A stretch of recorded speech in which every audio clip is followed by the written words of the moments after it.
Morning students, welcome on my YouTube channel growth classes खेली। Class 9th के लिए हमने नया न्यू चैप्टर स्टार्ट कर दिया था लास्ट क्लास में, ट्राइंगल। देखो ट्राइंगल क्या था, ट्राइंगल के बारे में हमने सीख लिया था, ट्राइंगल में क्या क्या चीज़ें होती हैं, क्या क्या नहीं होती हैं। लेकिन उसके बाद अब ये जो चैप्टर का रियल नेम है वो है ट्राइंगल का रियल नेम कॉन्ग्रुएंट ट्राइंगल्स। क्या है? Congruent triangles.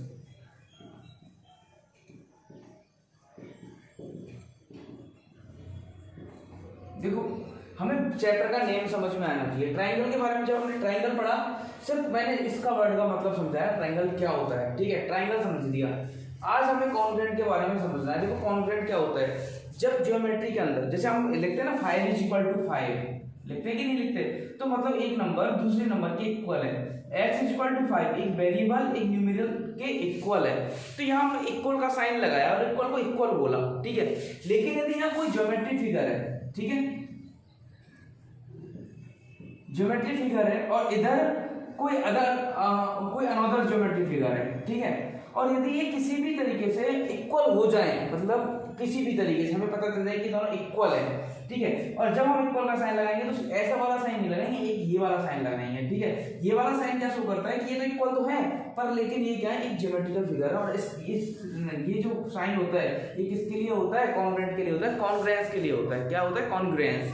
अच्छा ये तो जब ज्योमेट्री फिगर क्या हो सकते हैं, जैसे मैंने एक लाइन बनाया, ठीक है, मैंने एक ही लाइन बनाया जो 5 सेंटीमीटर का है, ठीक है, एक PQ लाइन बनाया जो B क्या है 5 सेंटीमीटर का है, तो ये लाइन इस लाइन की क्या है? कॉन्ग्रुएंट है, एक दूसरे क्या है, ये कॉन्ग्रुएंट है।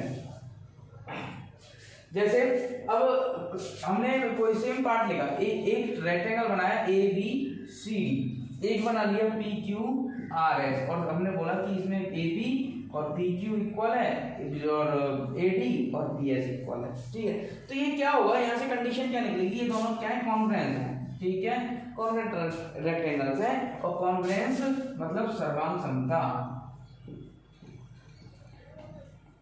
क्या होता है हिंदी में? सर्वांग समता। अच्छा इसका मैं बता देता हूँ क्यों मैं इसको बता रहा हूँ। ठीक है, मैंने हिंदी में क्यों लिखा है, देखो सर्व, ठीक है, सर्वांग समता, तो सर्व प्लस अंग प्लस समान समता। ठीक है, सभी अंग समान, मतलब सभी अंग समान का मतलब सभी parts equal, all parts are same, that name is congruence. इससे कॉन्ग्रुएंस तो बन जाता, लेकिन वर्ड का मीन समझ में नहीं आता। ठीक है, वर्ड का मीन क्या है? सर्वांग समता, और इससे हमने इसका मीन समझा है। ठीक है, अब इसके बाद जैसे मैं बात करता हूँ एंगल की, कोई भी 2 एंगल हो सकता है जो क्या है? इक्वल है। एक एंगल बनाया मैंने 50 डिग्री का, और ठीक है उसी के जैसा मैंने एक 50 डिग्री का एंगल एक और बनाया, लेकिन उसकी जो डायरेक्शन है, रोटेशन है, वो कुछ उससे अलग दिख रही है। जैसे एक तो बनाया मैंने ये और एक बनाया ये, दोनों 50 डिग्री के, तो ये क्या 50 डिग्री के हैं, तो ऐसे इसको मैंने उठा के कहीं और रखा, इसको तो रखा मैंने जयपुर के अंदर, इसको रखा मैंने आगरा के अंदर, क्योंकि इन दोनों की डायमेंशन चेंज हो जाएगी, क्या नहीं होगी ना? ये भी 50 डिग्री का है, तो ये भी क्या रहेगा? 50 डिग्री का, और दोनों कहीं भी चले जाओ क्या होंगे? इक्वल होंगे। क्या होंगे? इक्वल होंगे। इक्वल का मतलब कॉन्ग्रुएंट होंगे, सर्वांगसम होंगे, तो कॉन्ग्रुएंस ऑफ एंगल, जब एंगल इक्वल होते हैं तो इसका मतलब क्या होता है? कॉन्ग्रुएंस होता है। अच्छा अब आते हैं कॉन्ग्रुएंट ट्राइंगल। कॉन्ग्रुएंट ट्राइंगल मतलब ऐसे ट्राइंगल जो कॉन्ग्रुएंट हो। कॉन्ग्रुएंट होने के लिए हमें क्या कंडीशन फॉलो करनी है? हमारे पास ट्राइंगल्स में कॉन्ग्रुएंट ट्राइंगल, देखो एक किसी एक चीज को दूसरे से कंपेयर किया जा सकता है। क्या खुद से किया जा सकता है? हम खुद को हमसे ही कंपेयर कर सकते हैं क्या? जैसे मेरा ये हैंड, ठीक है, इसको मैं मिरर के सामने रखूं, ठीक है, मिरर के सामने, तो ये मुझे दिखेगा इसके जैसा, एक और दिखेगा नहीं दिखेगा? यदि मैं इसको अपने हैंड को अपने हैंड के पास ही रखूं, ठीक है, सामने रखूं बिल्कुल, तो क्या ये दोनों कॉन्ग्रुएंट नहीं है या नहीं? देखो किसी भी तरीके से देखो कॉन्ग्रुएंट होना चाहिए। यदि ये हैंड, ठीक है, ये हैंड, इसका जो थंब है ये इधर की साइड आ रहा है, लेकिन इसका थंब इधर साइड आ रहा है, इससे हमें कोई मतलब नहीं होता। हम क्या है? सिमेट्री नहीं पढ़ रहे। हम सिमेट्री पढ़ रहे होते तो इस चीज़ का भी डिफरेंस हमारे अंदर शायद हमको देखना पड़ जाता। पर लेकिन अभी क्या है कि इस हैंड की जो साइज है, इसके फिंगर्स की जो साइज है, इसके थंब की जो साइज है, ये जो पार्ट है इसकी जो साइज है, ये किसी भी तरीके से यदि इससे मैच करता है, इक्वल है, तो इसका मतलब ये दोनों हैंड्स क्या है? कॉन्ग्रुएंट है। ठीक है, अब मैं बात करता हूँ ट्राइंगल्स। मैंने 2 ट्राइंगल्स की बात की,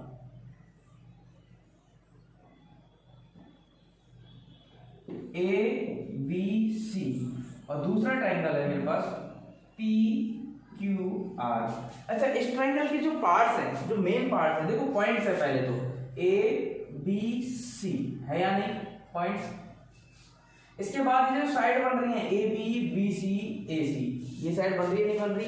अच्छा, इन्हीं पॉइंटों से angle A, angle B, angle C बन रहा है कि नहीं बन रहा, यही तो बात है। लेकिन ये सारा काम कहां से हो रहा है, इन वर्टेक्सों से हो रहा है। इसमें कौन कौन से वर्टेक्स हैं, पी क्यू आर है या नहीं, पर लेकिन यहाँ साइड कौन सी बन रही है, पी क्यू, क्यू आर और पी आर। अच्छा, इसके बाद एंगल पी, एंगल क्यू और एंगल आर भी ड्रॉ हो रहा है, हो रहा है नहीं हो रहा। तो इधर भी हमारे पास 6 पार्ट्स हो गए और इधर भी हमारे पास 6 पार्ट्स हो गए नहीं हुए, 3 साइड्स और 3 एंगल्स। अच्छा, यहाँ तक हमें इतना समझ में आना चाहिए कि हमें जो कंपैरिजन करना है इन्हीं चीजों के अंदर करना है। किन किन चीजों के अंदर, साइड्स और एंगल्स के अंदर। यदि मैं कहता हूं कि हमारे रूल्स के अकॉर्डिंग इन सभी में मिला के कम से कम 3 पार्ट्स इक्वल हो जाए तो बाकी अनदर 3 पार्ट्स हम अपनी मर्जी से इक्वल कर देंगे। 3 पार्ट्स हमारे रूल्स के अकॉर्डिंग इक्वल हो जाए तो बाकी के बचे हुए 3 पार्ट्स हम अपनी मर्जी से इक्वल कर देंगे, और जो हमारी मर्जी होगी उस प्रोसेस का नाम होगा CPST,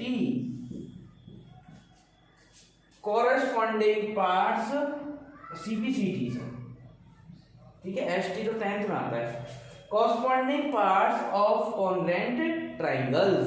कॉरेस्पॉन्डिंग पार्ट्स मतलब उसी ट्राइंगल के वो पार्ट्स जो इस दूसरे वाले ट्राइंगल के साथ मैच कर सकते हैं, जो बाकी के 3 हैं उनसे बिल्कुल अलग 3 पार्ट्स, ठीक है। वो पार्ट्स भी कॉन्ग्रुएंट ट्राइंगल्स के क्या होंगे, इक्वल होते हैं। अच्छा, अब हम फर्स्ट रूल के ऊपर आते हैं।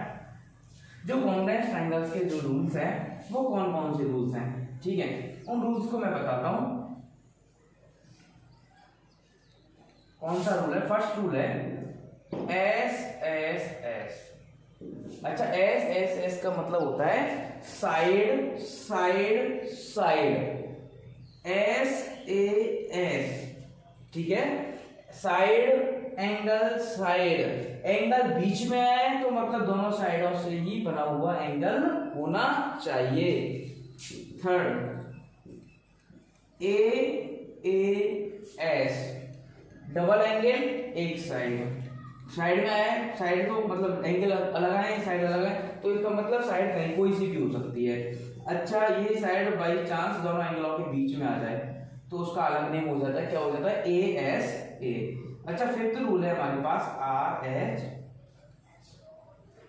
यहां तक किसी को कोई प्रॉब्लम नहीं होनी चाहिए, ठीक है। RHS का मतलब में होता है राइट एंगल और हाइपोटेनियस एंड साइड, ठीक है। ये है जो प्रॉपर्टी है सिर्फ राइट एंगल ट्रायंगल के अंदर काम करती है, बाकी और कोई भी 4 प्रॉपर्टी हमारे पास वो किसी भी ट्रायंगल के अंदर काम कर सकती है। अब सबसे पहले हम सीखने वाले हैं SSS। किसी भी ट्रायंगल्स को कॉन्ग्रुएंस करने के बाद उन्हें CPCT के अकॉर्डिंग कॉरेस्पॉन्डिंग पार्ट्स को इक्वल करने तक हम उस ट्रायंगल को कितना समझ सकते हैं, उसके बारे में कितना लिख सकते हैं, ये हमें लिखना सीखना है। सबसे पहले क्या करना है, लिखना सीखना है। अच्छा, लिखना सीखने के लिए सबसे फर्स्ट पार्ट मैंने लिया SSS और मैंने बाकी सबको क्या कर दिया, इरेज कर दिया, ठीक है। अब हम क्या पढ़ने वाले हैं, SSS पढ़ने वाले हैं, ठीक है। SSS सबको इसका मीन पता होना चाहिए। क्या मीन है इसका, साइड साइड साइड, मतलब जो हमें गिवन मिलेगा वो डाटा साइड वाला डाटा होगा और एंगल वाला डाटा नहीं होगा। अच्छा, मैंने यहाँ 2 एंगल ट्रायंगल ड्रॉ कर लिए, ABC, ठीक है, PQR। अब जो गिवन है तुम्हें इन ट्रायंगल्स के अंदर, मैंने कहा AB जो साइड है वो QR के इक्वल है और ये वाली साइड इस वाली साइड के इक्वल है, ठीक है, और ये वाली साइड इस वाली साइड के इक्वल है। इससे एक मार्क लगाने से क्या होता है, जिस पे हमने सिंगल मार्क लगाया वो सिंगल मार्क्स के इक्वल है, 2 मार्क्स लगाए 2 मार्क के इक्वल है, 3 मार्क्स लगाए 3 मार्क्स वाले आपस में इक्वल है।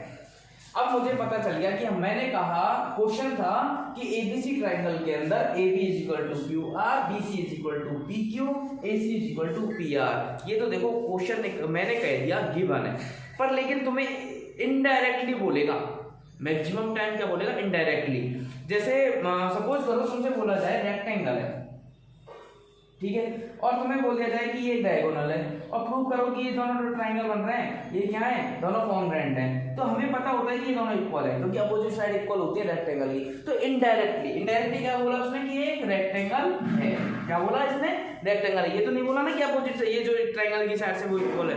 तो मतलब हमें गिवन तो कुछ और होगा, उससे हमें कुछ और सोचना है, उस पर थिंक मतलब माइंड लगाना है, और हमें एक डिसीजन पर पहुंचना है कि इसके इस जो अकॉर्डिंग टू गिवन है उसके अकॉर्डिंग हमारा क्या कंडीशन, क्या डिस्कशन निकल सकता है, क्या हो सकता है, क्या हम कर सकते हैं, और हमें फाइनली उस रूल तक पहुंचना है जो रूल वहां कैलकुलेट होकर दिख रहा है हमें। अब आइडिया तो हमें फिगर देख के लग जाता है कि ये कौन कौन से इक्वल होगा, ठीक है। फिगर देख के पता चल गया, 3 साइड की बात हो रही है और साइड की बात हो रही है, एंगल की बात हुई नहीं, तो साइड रूल आएगा। तो अब हमें पहले से नहीं लिखना ये चीज, हम इसके बारे में पढ़ रहे हैं, पर लेकिन हमें जब क्वेश्चन करना होता है तो क्वेश्चन में हमें सबसे पहले ये चीज नहीं लिखनी होती। अच्छा, क्वेश्चन के आंसर में, सॉल्यूशन में क्या लिखना होता है, मैं वहीं से स्टार्ट कर रहा हूँ, ठीक है। सॉल्यूशन में सबसे पहले लिखना होता है हमें गिवन, ठीक है, क्या गिवन है हमें। उसके बाद क्या प्रूव करना है कि ये दोनों कॉन्ग्रुएंट हैं ट्रायंगल, या इनके कोई कॉरस्पॉन्डिंग जो पार्ट्स हैं वो इक्वल है, ठीक है, जो प्रूव करवाया वो लिखते हैं। उसके बाद आते हैं सॉल्यूशन पर। अच्छा, सॉल्यूशन में से पहले एज्यूम्पशन और कंस्ट्रक्शन जो होते हैं, हमें देखो क्वेश्चन करेंगे ना तब काम आएंगे, अभी हम सिर्फ रूल सीख रहे हैं। तो सॉल्यूशन में क्या है, हमें सबसे पहले लिखना है in triangle ABC and triangle PQR। क्या लिखा मैंने, in triangle ABC and triangle PQR, दोनों ट्रायंगलों को मैंने लिख लिया।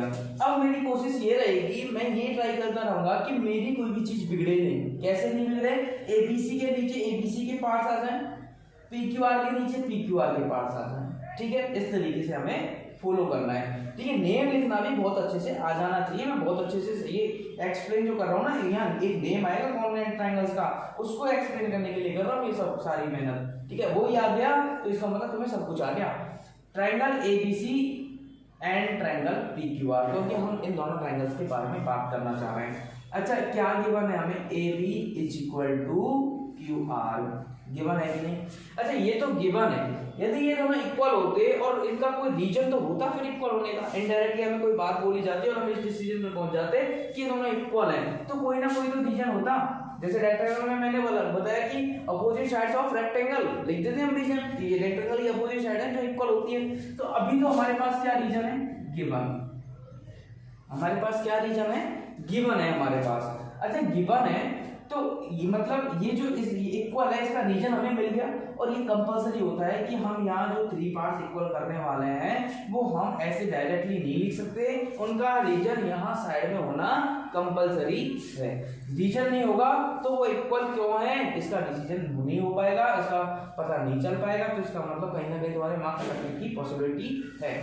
अच्छा, AB is equal to QR, AB is equal to QR। इसके बाद BC is equal to PQ, दे रखा है कि नहीं दे रखा, BC is equal to PQ दे रखा है। ये भी क्यों है इक्वल है, क्योंकि अभी तो गिवन है, रीजन होगा तो रीजन लिखेंगे, समझ में आएगा, एक्सरसाइज में समझ में आएगा। इसके बाद AC is equal to PR है कि नहीं, AC is equal to PR, ये भी क्या है, गिवन है, ठीक है। हमारे पास देखो साइड साइड साइड हुआ या नहीं हुआ, मतलब किसी एक के अंदर देख लो, साइड साइड साइड वाला रूल फॉलो हुआ है ना, तो बाई एस क्राइटेरिया, ठीक है। एस क्राइटेरिया, रूल क्राइटेरिया बोल लो, रूल्स बोल लो, एस रूल बोल लो, या फिर एस थ्योरम बोल लो, कुछ भी बोल सकते हैं, ठीक है। क्राइटेरिया बहुत अच्छा वर्ड है, इसको लिखना है बाई एस क्राइटेरिया। देखो बोथ ट्रायंगल्स आर कॉन्ग्रुएंट हो गए, ये वाला ट्रायंगल और ये वाला ट्रायंगल एक दूसरे के कॉन्ग्रुएंट हो जाएगा बाई एस क्राइटेरिया। लेकिन देखो एक इनमें से किसी एक ट्रायंगल का नाम तो तुम अपनी मर्जी से लिख सकते हो, पर दूसरे वाले का नहीं लिख सकते। क्यों नहीं लिख सकते, ऐसा क्या प्रॉब्लम है? पी क्यू आर लिख दो सर। देखो ए बी सी, अब ये जो ए बी है, मैं सिर्फ ए की बात करता हूँ। अच्छा ए बी साइड कौन सी अलग हट गई? बी सी अलग हट गई। अच्छा बी सी साइड किसकी इक्वल थी? पी क्यू, तो पी क्यू को अलग हटा दो, पी क्यू को अलग हटा दिया, बचा कौन सा पॉइंट? आर, तो आर लिखना है। समझ में आया नहीं है? जैसे सपोज करो, वापस से मैं वापस बात करता हूँ, स्टार्टिंग में 2 पॉइंट्स की बात करता हूँ, ए बी, ठीक है। ए बी साइड किसके इक्वल है? क्यू आर के, तो मतलब इन जगह पे तो क्यू आर या आर क्यू कुछ इस तरीके से आना चाहिए। तो ए बी और क्यू आर को तो हटा दो, क्या पॉइंट बचा? सी, तो अब क्यू आर के अलावा यहाँ क्या बचा? पी, तो सी की जगह पे पी, मतलब थर्ड नंबर पे पी। यहाँ हमें 3 डिजिट फिल करनी है ना, तो थर्ड नंबर पे क्या आ गया? पी आ गया। किसी भी तरीके से कर सकते हैं। और लास्ट के 2 डिजिट हटा देते हैं, बीसी, तो क्या बचा? ए, तो बीसी किसके इक्वल है? पी क्यू के, और पी क्यू को हटाएंगे तो कौन सा पॉइंट बचेगा? R, R Q P. समझ में आया नहीं आया कि हमें ट्राइंगल एबीसी किस ट्राइंगल के इक्वल है? आर क्यू पी के। यानी कि तुमसे पूछा जाए क्या ट्राइंगल एबीसी और triangle P Q R congruent है, तो इसका मतलब ये रॉन्ग आंसर होगा। क्यों होगा? क्योंकि ट्राइंगल आर क्यू पी क्या है? उसके कॉन्ग्रुएंट है, ना कि पी क्यू आर। अच्छा यहाँ से देखो क्या कंडीशन होती है, क्या हुआ? देखो ए बी आर क्यू दोनों इक्वल है कि नहीं? A B R Q, Q R लिख लो, आर क्यू लिख लो, यहाँ तो कोई प्रॉब्लम नहीं है। B C Q P, B C Q P है, यानी पी क्यू क्यू पी की बात है। A C R P, A C R P, जैसा मैंने इधर बनाया वैसा मैंने उधर बनाया, कोई प्रॉब्लम तो नहीं आई। अब देखो नेम लिखने के बाद क्या होता है, एक दूसरी कंडीशन से मैं इसका नेम लिखता हूँ। देखो वही कंडीशन फॉलो करूंगा। ए बी किस? ए बी देखो ए बी का है, ठीक है, ए बी है। ए बी क्यू आर का है, ये है। अच्छा ए बी क्यू आर के सामने पॉइंट देखो कौन सा? ए बी के सामने सी और क्यू आर के सामने पी, तो ए बी के सामने सी और क्यू आर के सामने पी, तो जहां सी है उस जगह पे पी आएगा। सी लास्ट में तो पी लास्ट में, कोई प्रॉब्लम? ये तो अपनी मर्जी से लिखा ना मैंने, तो इस तरीके का नया हमें मिल गया। अच्छा यहाँ तक हम पहुंच गए कि ट्राइंगल दोनों कॉन्ग्रुएंट हो गए, ठीक है, दोनों ट्राइंगल कॉन्ग्रुएंट हो गए, तो हम लिखेंगे by C T C T, ठीक है। क्यों लिखा हमने? Corresponding parts of congruent triangles कौन कौन से हैं? देखो साइड्स की बात हो गई, तो मतलब जब सारी साइड्स की बात हो गई तो एंगल्स ही एंगल्स बचे, तो एक एंगल ए बचा है, एक बी बचा है, एक सी बचा है। तो यहाँ से देख लो फर्स्ट नंबर पे ए लिखा हुआ है, तो ए आर के इक्वल है। Angle A is equal to angle R, angle B is equal to angle Q, और angle C is equal to angle R. ये हो गए तुम्हारे 22 सी टी। मतलब एंगल जो ए होगा वो एंगल आर के इक्वल होगा, ये वाला, और एंगल जो बी होगा और बी क्यू के इक्वल होगा, मतलब ये वाला, और सी जो है ये एंगल टी के इक्वल। इसका मतलब ये कॉन्ग्रुएंस का रूल फॉलो समझ में आया? हमने रूल फॉलो किया, जिस तरीके से रूल है कैसे हमें लिखना चाहिए, कैसे नहीं लिखना चाहिए। अब एक चीज का ध्यान रखो, देखो ए बी सी के सारे पार्ट्स इस लाइन में है कि नहीं, है कि नहीं है। पी क्यू आर के सारे इस लाइन में, तो इस चीज का हमें ध्यान रखना है। ए बी सी के नीचे ए बी सी के चलते रहे, पी क्यू आर के नीचे पी क्यू आर चलते रहे। ये नहीं कह रहा कि मैं रॉन्ग हो जाएगा, मैं कह रहा हूँ कि बहुत अच्छा लगेगा और एग्जामिनर हमें हंस के ही मार्क्स दे देगा, स्माइल करते हुए, क्योंकि स्टूडेंट जब अच्छा लिखते हैं तो टीचर को दिमाग लगाने की जरूरत नहीं पड़ती और वो जल्दी जल्दी नोटबुक चेक करते हैं और अच्छे मार्क्स देते जाता है। बात समझ में आ गई? अच्छा आपने कौन सा रूल पढ़ा? ऐसे ऐसे ऐसे। अब बात करते हैं ऐसे ऐसे की। कौन से की?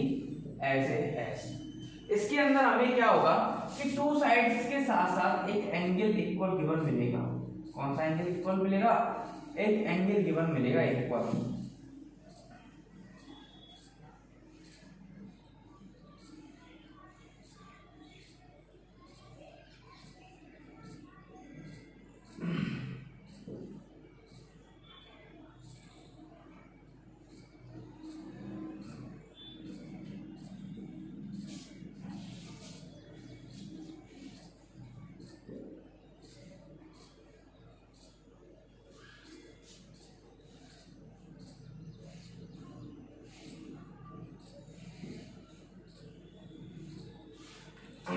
मैंने ये डायग्राम बना दिया है, ठीक है।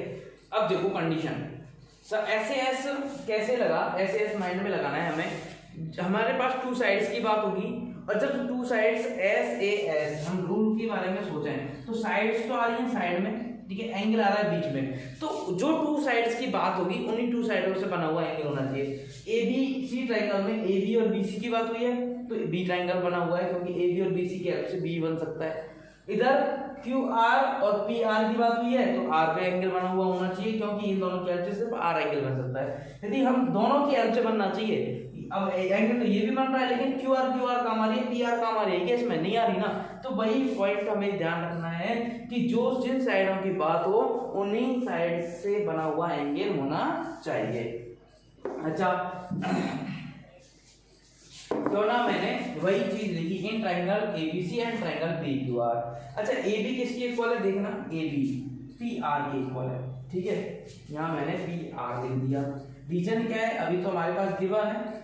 बीसी किसके इक्वल है, बीसी, अच्छा 2 पॉइंट्स लगे हुए हैं, 2 मार्क्स लगे हुए हैं ना, तो बीसी क्यू आर के इक्वल है। अच्छा, यहाँ आर क्यू लिख देते हैं, कोई प्रॉब्लम नहीं है। अच्छा, एसी किसके इक्वल है, बात ही नहीं हुई, एसी इक्वल थोड़ी ना है, बात ही नहीं हुई। देखो, अब हम जब रूल फॉलो कर रहे थे तो उसमें साइड एंगल साइड हमें पता चल गया ना, साइड एंगल साइड से होगा, तो साइड फिर एंगल फिर साइड, ये बात ही है। तो क्यों ना इस साइड के बाद में एंगल लिखूं और एंगल के बाद साइड लिखने, तो इस साइड को तो मैंने नीचे लिख दिया, ठीक है, और इस स्पेस को कर लिया मैंने खाली, ठीक है। तुम तो डायरेक्ट लिखते आओगे तो प्रॉब्लम नहीं आएगी। मैं इसलिए बता रहा हूँ क्योंकि इसका रीजन समझ में आता है, जिस कंडीशन में हम लिखते हैं उस कंडीशन में ही हमारा आंसर आना चाहिए। अच्छा, एंगल कौन सा इक्वल है, angle B is equal to angle R, पर ध्यान रख लेना ए बी और बी सी की हेल्प से एंगल बी बना हुआ है, एंगल पी आर और angle sorry side P R और साइड आर क्यू की हेल्प से एंगल आर बना हुआ है। इन दोनों में कॉमन पॉइंट बी है, इन दोनों में कॉमन पॉइंट आर है, हुआ नहीं हुआ चेक। देखो, ए बी और बी सी में कॉमन पॉइंट कौन सा है, बी, पी आर और आर क्यू में कॉमन पॉइंट कौन सा है, आर, तो इसका मतलब हमें समझ में आ गया ये कौन सा रूल हो गया, एस ए एस, मतलब एंगल बीच में आ गया। अब ट्रायंगल का नेम फिर से लिखना है, ठीक है। देखो ए बी सी, अच्छा एंगल मैं फिर वापस से ए बी की बात कर रहा हूँ, ए बी, ठीक है, ए बी किसकी इक्वल थी, पी आर के इक्वल। ए बी के सामने क्या है, सी, और पी आर के सामने क्या है, क्यू, तो मतलब सी वाली जगह पे क्या आएगा, क्यू आएगा, ठीक है। अच्छा, इसके बाद मैं बात करता हूँ बीसी की। अच्छा, बीसी, इसमें बीसी और आर क्यू इक्वल है, तो बीसी और आर क्यू, बीसी के सामने ए है और आर क्यू के सामने पी है, तो मतलब ए की जगह पे क्या आएगा, पी आएगा, ठीक है। हमें पता चलना चाहिए कि बीसी से जस्ट पहले ए लिखा हुआ है तो आर क्यू से जस्ट पहले वही लिखेंगे जो उसके इक्वल आ रहा है, ए और पी बच रहा है ना, ठीक है। पी हो गया, क्यू हो गया, कौन सा पॉइंट आएगा, आर पॉइंट आएगा आप तो। अच्छा, ए किसकी इक्वल हुआ, पी के, अच्छा angle A equal to P हुआ। अच्छा, एंगल बी इक्वल टू क्या हुआ, एंगल आर, देखो पहले से दे रखा है ना, तो जो दे रखा है उसको तो हम लिखेंगे ही नहीं,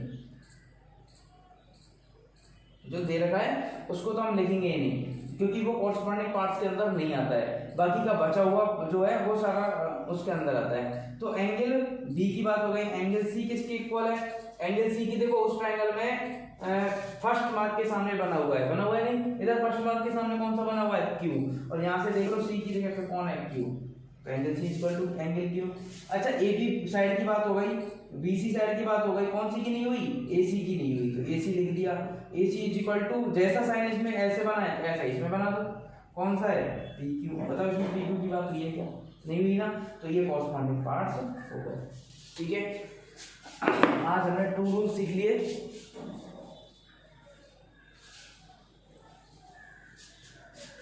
और टू रूल्स के अंदर हमने क्या सीखा आज, एस एस एस और S A S, two rules हमने सीख लिए। बाकी के जो 3 रूल्स है हम नेक्स्ट क्लास में सीखेंगे, उनमें क्या है, ए एस और ए एस ए और आर एच एस, ठीक है। इन 3 रूल्स के बारे में हम आगे सीखेंगे। जितना ज़्यादा हो सकता है, जितने ज़्यादा स्टूडेंट्स तक पहुंचा सकते हो उतने ज़्यादा स्टूडेंट्स को ये लिंक शेयर करो, वीडियो शेयर करो, और जिसने अभी तक चैनल को सब्सक्राइब नहीं किया है वो चैनल को सब्सक्राइब कर लो, ठीक है। और इनको फेयर में इसी तरीके से एक बार लिख लो, हेडिंग डाल के S S S S A S, जिससे तुम्हें कभी भी देखने में प्रॉब्लम नहीं आए कि हमें लिखने का तरीका क्या होता है, ठीक। क्वेश्चन करेंगे तभी बहुत काम आने वाला है। आज के लिए इतना ही, थैंक यू सो मच।